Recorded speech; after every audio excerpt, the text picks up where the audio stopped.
When it comes to cinema, summer tends to mean one thing: big, dumb blockbusters. Now, I have gone on at great length about the fact that blockbusters don't have to be dumb, and I keep citing the films of Christopher Nolan as proof of this. Look back a few years to Inception, a huge special effects laden $200 million movie that did everything I wanted from a movie. It was spectacular, it made me think, it stayed in my mind, and it has stood up to further viewings.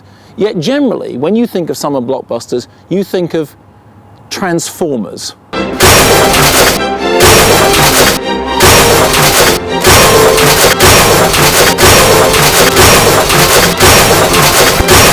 Now, for many people, myself included, the staggering box office success of films like Transformers, Transformers 2 and Transformers Dark of the Moon is the reason why I don't like the summer blockbuster period. It reminds us of Michael Bay's previous summer blockbuster travesty, Pearl Harbor, one of the worst movies ever made, but a movie which made money in spades.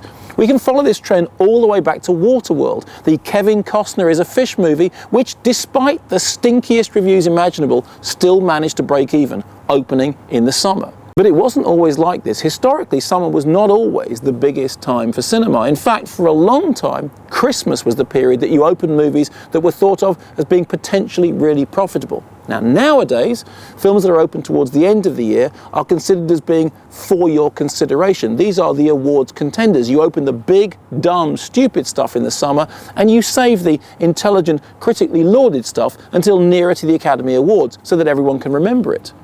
But the first massive summer blockbuster was Jaws, a film which, in my opinion, still holds up after all these years. In fact, one of the treats of this summer was seeing that movie reissued in cinemas in a spanking new print and realizing just how good it still looks.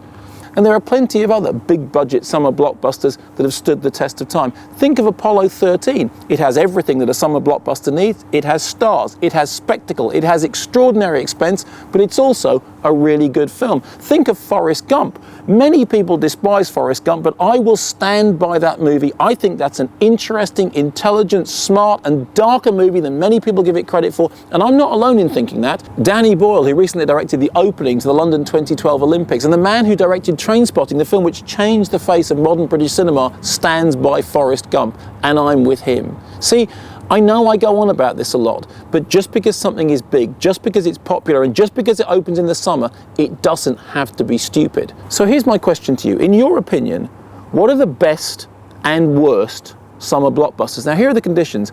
To be a summer movie, it really has to open in June, July, August at a stretch.